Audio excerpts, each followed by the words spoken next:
Dana Denha, and you're watching FYI. Sometimes dreams do come true, and sometimes you can see it happen right in front of your eyes as a dear friend and filmmaker make headlines all over the world for their documentary, You Don't Nomi. Jeffrey McHale grew up in Troy, Michigan. He began putting his stories to tape with a makeshift edit suite in his basement by the time he was walking the halls of his junior high. By high school, he was working at the local movie theater, and that's where our connection began. Some short years later, he would find a connection in an unexpected place as he watched Showgirls, and Nomi Malone would help shape the trajectory of his career. Joining me is Jeffrey McHale, filmmaker for You Don't Nomi. Welcome to the show, Jeff. Hey, Dana, how are you? Thanks for having me. Nice to see you. I can't believe we're doing this, and I'm so excited for you. This is it's such an exciting time in your life to have a movie like this that you created. A movie, Showgirls sort of shaped your life in a way. You kind of can relate to Nomi, can't you? Exactly. Yeah, I think a lot of us, just speaking from a member of the LGBTQ community, Showgirls has been for the last 25 years a part of our lexicon. I mean, our community, looks at these films and it's how we connect to each other. And so I think there is something specific about Nomi's journey that a lot of queer people identify with. She left her small town, followed her dreams to be a dancer in Las Vegas and moved to the big city. And she, found a chosen family for herself. And so I think that there's a lot, she's a fighter. And I think there's a lot that we connect with. Well, why don't you tell me about your own path? So I sort of mentioned you were making films at a very young age. Mm-hmm. And talk about how you knew that was going to be where you were at as an adult. Yeah, we were friends when we were growing up and stuff, and I would recruit you many times to be in whatever film I was dreaming up at that time. And I wrote stories, wrote scripts, did the camera work, loved the editing part of it from a young age. And after high school, I went to film school in Chicago. There was a little bit of a, struggle about, where am I going to end up or what am I going to focus on? And I think, I kind of put some of my directing dreams aside and focus more on the editing aspect, because that's where I really, that was where my passion was. That's where I felt like I had, the strongest voice. And so I moved to LA and, became a television editor and did that for about 6 years. And one night one summer night in 2015, I went with some friends to the outdoor movie screening of Showgirls, and Elizabeth Berkley surprised everybody that night and showed up and introduced the film, and that's that scene we show at the end of my film, You Don't Nomi, and that was really kind of the genesis of this project for me, because she said something that really stuck with me, was that night would have been the first night that she would experience the film in 20 years with a crowd that embraced it. And so I just wanted to dive a little bit deeper, and I started reading and consuming everything that had been written about Showgirls over the last 20 years. And I found, these relationships, these theories, these experiences, these thoughts in the film be really interesting, and I wanted to kind of explore that. And so I thought Showgirls was like the perfect type of project that I could work on my own time. I cut it from my laptop at my kitchen table. I didn't set up any expectations for myself. I just was like, this is something I want to explore and we'll see what happens. And I've just been it's just amazing what's happened since then. That's awesome. Well, why don't we take a look at the trailer and see what You Don't Nomi has to offer. Without further ado, I give you Showgirls! Am I just gonna watch this movie until I die? Absolutely no one under the age of 17 is allowed. I don't think they have an attractive star. They don't do anything original in the screenplay. I didn't care for the film. Lousy movie. Really lousy acting. It was a disaster. It's kind of raunchy. Very, very bad. Let me guess, worst movie, Showgirls. Showgirls, you got it. Good guess. Welcome to Vegas. I just got here. Okay, yes, it's a failed movie. Where are you from? But it adds up to something. Different places. A type of comedy I don't think you can make on purpose, which makes it very rare and valuable. I hadn't seen something so perfectly bad in years. It was done. Civilization had done its job. Showgirls is also signaling to fans of Paul Verhoeven that it's like his other films. People are much more inclined to think that it's nearly criminal to portray sex. Sexuality is part of our life, and we should not be afraid of it. I used to love Doggy Chow. I used to love Doggy Chow too. You can't believe they're trying to sell us this. You never know what's going to become a cult film. For those of us that get it, it can become our religion. This is a role that does not come around that often. It's weird having that protagonist as a character that's so cathartic. I'm Nomi Malone. Nice dress. Thanks to Versace. And the worst picture of the decade is Showgirls. I want to watch this thing over and over and over again. I think we're still talking about Showgirls because we're not done with it. The film that gets reclaimed as a stealth masterpiece.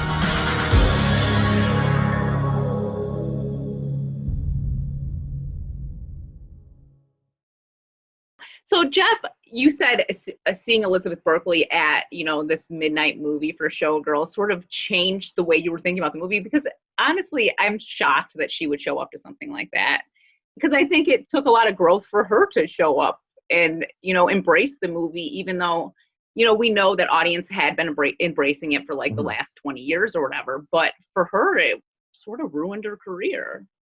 Yeah, she, she still continued to work, and she had, continued to do movies, and she worked with some big directors, Woody Allen, Oliver Stone, after that. But I think, like going into a project like Showgirls, and seeing what Basic Instinct did for Sharon Stone's career, which is what Paul Verhoeven and Joe Esterhaus, the writer-director, had worked on previously. And so I think seeing that and just knowing like, oh, okay, like here, with Sharon Stone, I mean, her career was solidified with that role.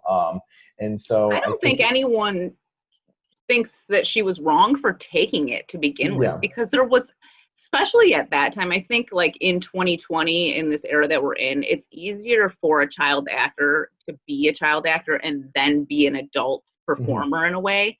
But back then it was like everyone was so critical of anyone that was trying to be a child actor becoming an adult. Right. And you look at like the other actors in the movie, Gina Gershon and Kyle MacLachlan, I mean, they all had other film roles and a more meaty careers to kind of fall back on. So I think that they didn't get nearly as much of the criticism. But I mean, just, that was one of the things I wanted to look at. I read every single review that was written about Showgirls, and just the way in which, it was made fun of, and specifically like she was targeted unfairly, for that performance.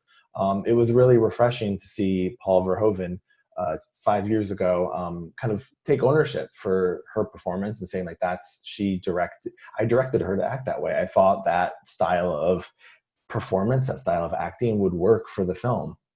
And we've seen Elizabeth Berkley do that performance before in the episode of Saved by the Bell where she's addicted to caffeine pills. We kind of felt that first in that episode of that show, but she really took it to another level in Showgirls.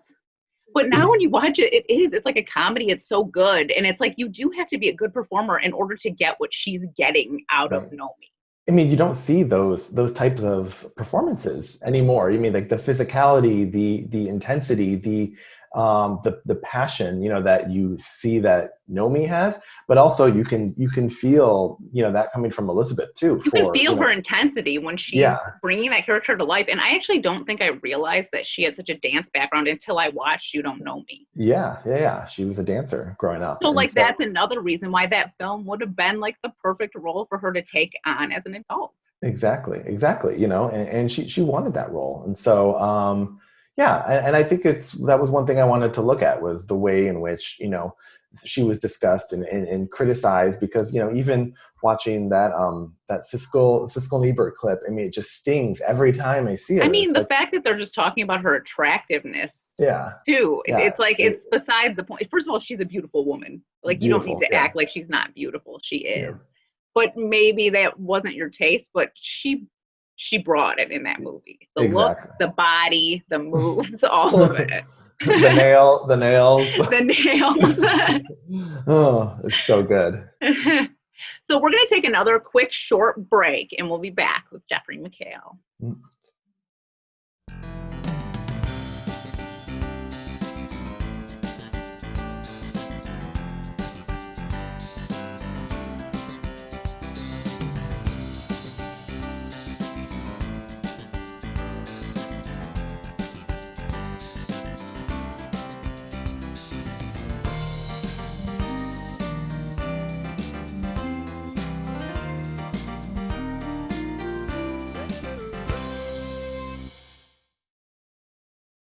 All right, we're back with Jeff. Jeff, why don't you talk about how you had to intertwine Paul Verhoeven's other films into this one to sort of make it a complete piece? Because I think that was like part of what I really liked about this film, is that the characters from his other films were experiencing Showgirls while we were. Mm-hmm. And that was something that kind of came about in the edit. I had already completed most of the interviews at that point, and part of just the process for me, I felt like I needed to go back and watch Paul Verhoeven's early films because, coming, the American experience, most people don't know, they see Paul Verhoeven as this, big Hollywood sci-fi director. And so Showgirls doesn't really make sense to most people. But one thing that I found was when you start to look at all of his early European films, you can see so many threads and so many little interesting motifs and themes and characters that all kind of repeat and point back to moments in Showgirls. And so I felt like you can't look at Showgirls without kind of fitting it with, looking at it within the rest of his work. And so I wanted to find a way to kind of make a new subplot where, the characters and the actors in Paul Verhoeven's other films were interacting with Showgirls and then the commentators' experiences of it, so it was almost like this was the way that they were kind of experiencing Showgirls and how, it just, they're all connected. Mm-hmm. How did you have to get the rights to his films? How does that work? Like, are you only allowed to use so much, or? Yeah, I mean, this is I guess like a little the technical behind the scenes details, but I did a lot of research into fair use law. Like a lot of the fair use laws have been updated within the last decade or so, and so it really gives filmmakers a lot of kind of creative freedom. And so I was inspired by other films about films like Room 237 and Los Angeles Plays Itself, which are very, like they're essay style documentaries, a lot of audio, a lot of clips. And so knowing what was possible, that kind of like, it kind of expanded the world that I felt like I could play with and the message that I wanted to put out. And so basically, yeah, we had a law firm that we worked with, and they, once we had a cut and it was accepted into Tribeca, we had to then get it cleared and approved, and so there was some kind of back and forth. And so there's definitely legalities involved with using other people's films like that, but there are ways that you can do it. Yeah, it's direct. Your film wouldn't work without Paul's other work. Exactly. It wouldn't work without all of them. And then, it's direct commentary. So, we're not showing it just to show it as for entertainment value. Every clip, every shot is used to prove a point, When you were making this film, was there anything that you were surprised to learn about, or something that maybe just really struck you during the filming? The thing that I think is so fascinating with Showgirls is that people, when you watch it, as from a viewing experience, so much goes through your head. Like, what was going on here? What were they thinking? What was the intent? And I think that is like a lot of the mystery around Showgirls, is what was happening. And people like are really trying to kind of figure out, like, what exactly was going on here. And I think one of the interesting things with the whole process was, this isn't a traditional behind the scenes or making of, and I wanted to kind of go back and look at the way that the cast and crew kind of spoke about it, and like even their defenses and intentions over the years have changed and evolved. And I felt like this Showgirls is more about like the audience and our relationship to it. And that's why I think we're still talking about it to this day, because we haven't really figured it out yet. And our relationship to it continues to evolve. So I think that's where the story with it lies. So once you kind of like put away the intent, because at that point, I don't think any of that matters anymore. It's more about what, our relationship to the film. It's about how it makes you feel when you're, it's a feeling. And it questions, it brings up so many, for so much discussion about, what do we define as good? What do we define as bad? What's a failure and what's a success? Because it's fit into all those categories. Even to this day, people might think like, oh, this was a huge box office bomb. Like it did, it didn't make a ton of money at the box office, but they promoted it a lot, and I think that's where the problem lies. But it did make all its money and then some back in video sales and rentals. And to this day, it's still one of MGM's highest top 20, I think, grossing films of all time. Which is more than you can say for some big blockbusters that don't make their money back. Yeah. If you just look at the other films that came out in 95, like obviously we're talking about Showgirls now because we're talking about this movie, but it's still one of those films that people are intrigued by and people, haven't quite figured out yet. And I think that's why we're still talking about it, because we're not done figuring it out. Correct me if I'm wrong, but you did not show any aspect of Showgirls 2, Pennies from Heaven, right? You didn't. Correct. No. And is that because it's not Paul Verhoeven's, or is it because you just don't want anything to do with it? There was a couple of the contributors I asked about it, and it was in earlier cuts, and then it just didn't work. Things get moved around, and it just felt like it wasn't part of the conversation that we. I just thought it's interesting because there are actors from that movie, from the original Showgirls, in that movie too, and I believe I've seen it, but it doesn't hold the same. It's not. It's a very different experience. They're sort of playing off the campiness that was created by Showgirls after the fact. Yeah.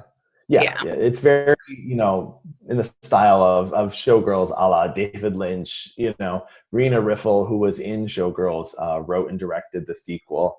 And then a couple of the actors, the supporting cast, pop up in there. But, it's, if you're a Showgirls aficionado, I think you should watch it and experience it. But if you're just more of a casual viewer and are casually curious about Showgirls, it might not be your thing. But sure, yeah. So, are you currently working on anything else? Can we see anything else from you in the future, or are we kind of taking a break? Taking a little break, but yeah, there are a couple of topics and stuff that I want to explore and focus on. But it's just trying to figure out what's the right one. Time, productivity has gone way down since me and my husband and our son are home all the time. It's hard to get work done when you have a kid home with you all the time. It really is. It is. So I definitely want to continue making documentaries, because that's what I love, and it'll probably still stay within the pop cultural landscape. Sure. Who doesn't love pop culture stuff? That's the kind of documentary you're going to get me to watch. But I'll watch, of course, anything you would do. But why don't you tell people that haven't seen You Don't Nomi yet how they can watch the film? It's available on all on-demand platforms. So Amazon, Apple TV, on demand, Vudu, Fandango. So anywhere where you can rent and purchase movies electronically, then it'll be there. So before we go, how did you come up with the greatest name you could possibly come up with for this film, You Don't Nomi? Oh my gosh. Well, I was actually reminded about how I came up with the movie the other night by my husband, Kevin, who suggested it over a year ago. And I for whatever reason, You Don't Nomi is something that, us gay people can work into, a sentence of you don't know me. And obviously, that we're talking about Nomi Malone and Showgirls. But yeah, Kevin reminded me that he suggested. It was Kevin. Yeah, he suggested. Kevin came up with the name. Great name, Kevin. Let me give you your props. You deserve them. And then I dismissed it, and then a year later, another friend suggested that, And I was like, oh yeah, maybe that is a good one. And then So, Kevin's just sitting there stewing because he had come up with it a year ago. So I want to give him officially the credit for suggesting it. But yeah, there was. Right. I mean, I don't think there is a better name for this film. Oh, it's perfect. It's perfect. Yeah, and especially since that is a thread by one of the commentators in it. He talks about Nomi being the polyvalent pun, and how, you know, it means you can split it apart and it means a couple different things, you know. Know me, and know me. Yeah. Well, thank you so much for being a guest on FYI. It was thank you. Probably one of my most favorite guests I've ever had. Oh, well, I'll come back for the next one. For sure. Yeah. For more on this and other programs, visit a2gov.org/CTN. Visit youtube.com/CTN Ann Arbor to see all that we have to offer. And remember to like, comment, and share. Thanks for watching, and tune in next time to FYI.